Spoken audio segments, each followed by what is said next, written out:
The Old Man and the Sea by Ernest Hemingway.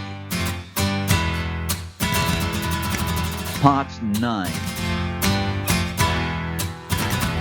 How do you feel, hand? He asked the cramped hand that was almost as stiff as rigor mortis. Oh, is some more for you? He ate the other part of the piece that he had cut in two. He chewed it carefully and then spat out the skin. How does it go, hand? Or is it too early to know? He took another full piece and chewed it. It is a strong, full-blooded fish, he thought. I was lucky to get him instead of dolphin. Dolphin is too sweet. This is hardly sweet at all, and all the strength is still in it. There is no sense in being anything but practical, though, he thought. I wish I had some salt, and I do not know whether the sun will rot or dry what is left, so I had better eat it all, although I'm not hungry. The fish is calm and steady. I will eat it all and then I will be ready. Be patient, hand, he said. I do this for you. I wish I could fish the fish, he thought. He is my brother, but I must kill him and keep strong to do it. Slowly and conscientiously, he ate all of the wedge-shaped strips of fish. He straightened up, wiping his hand on his trousers. Now, he said, you can let the cod go, hand, and I will handle him with the right arm alone until you stop that nonsense. He put his left foot on the heavy line that the left hand had held and lay back against the pool against his back. God help me to have the cramp go, he said, because I do not know what the fish is going to do. But he seems calm, he thought, and following his plan. But what is his plan, he thought, and what is mine? Mine I must improvise to his because of his great size. If he will jump, I can kill him, but he stays down forever. Then I will stay down with him forever. He rubs the cramped hand against his trousers and tries to gentle the fingers, but it would not open. Maybe it will open with the sun, he thought. Maybe it will open when the strong raw tuna is digested. If I have to have it, I will open it, cost whatever it costs. But I do not want to open it now by force. Let it open by itself and come back of its own accord. After all, I abused it much in the night when it was necessary to free and untie the various lines. He looked across the sea and knew how alone he was now, but he could see the prisms in the deep dark water, and the line stretching ahead, and the strange undulation of the calm.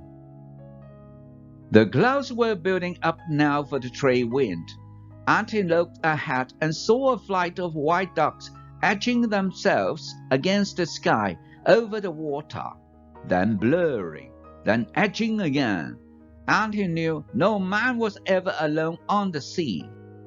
He thought of how some men feared being out of sight of land in a small boat, and knew they were right in the months of sudden bad weather. But now they were in hurricane months, and when there are no hurricanes, the weather of hurricane months is the best of all the year. If there is a hurricane, you always see the signs of it in the sky for days ahead, if you are at sea. They do not see it ashore because they do not know what to look for, he thought. The land must make a difference too, in the shape of the clouds, but we have no hurricane coming now. He looked at the sky and saw the white cumulus, built like friendly piles of ice cream, and high above were the thin feathers of the cirrus against the high September sky. Light breezer, He said. better weather for me than for you, fish. His left hand was still cramped, but he was unknotting it slowly. I hate a cramp, he thought. It is a treachery of one's own body. It is humiliating before others to have a diarrhea from tomaine poisoning or to vomit from it. But a cramp, he thought of it as a calambre, humiliates oneself especially when one is alone. If the boy were here, he could rub it for me, and loosen it down from the forearm, he thought, but it will loosen up. Then, with his right hand, he felt the difference in the pull of the line before he saw the slant change in the water. Then, as he leaned against the line and slapped his left hand hard and fast against his thigh, he saw the line slanting slowly upward. He's coming up, He said. Come on, hand. Please come on.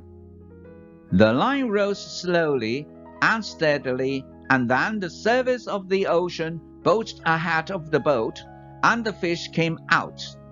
He came out unendingly, and water poured from his sides. He was bright in the sun, and his head and back were dark purple, and in the sun the stripes on his sides showed white and a light lavender. His sword was as long as a baseball bat, and tapered like a rapier, and he rose his full length from the water, and then re-entered it smoothly, like a diver, and the old man saw the great scythe blade of his tail go under, as the line commenced to race out. He is 2 feet longer than the skiff, The old man said. The line was going out fast, but steadily, as the fish was not panicked. The old man was trying with both hands to keep the line just inside of breaking strength. He knew that if he could not slow the fish with a steady pressure, the fish could take out all the line and break it. He is a great fish, and I must convince him, he thought. I must never let him learn his strength, nor what he could do if he made his run. If I were him, I would put in everything now and go until something broke. But, thank God, they were not as intelligent as we who killed them, although they are more noble and more able. The old man had seen many great fish. He had seen many that weighed more than 1,000 pounds, and he had caught 2 of that size in his life, but never alone. Now alone, and out of sight of land, he was fast to the biggest fish that he had ever seen, and bigger than he had ever heard of. And his left hand was still as tight as the great claws of an eagle. It will uncramp though, he thought. Surely it will uncramp to have my right hand. There are 3 things that are brothers: the fish and my 2 hands. It must uncramp. It is unworthy of it to be cramped. The fish had slowed again, and was going at his own pace. I wonder why he jumped, the old man thought. He jumped almost as though to show me how big he was. I know now anyway, he thought.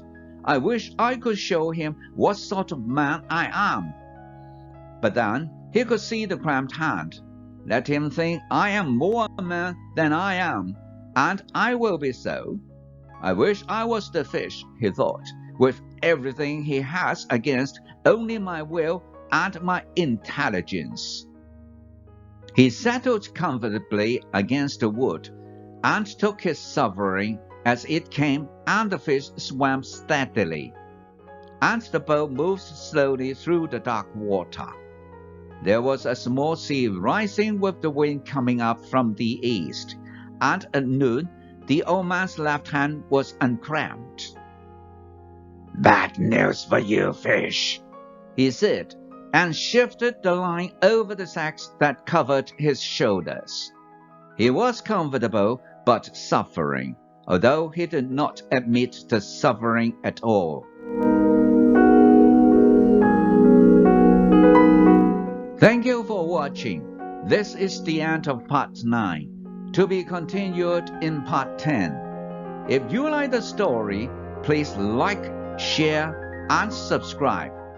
See you then.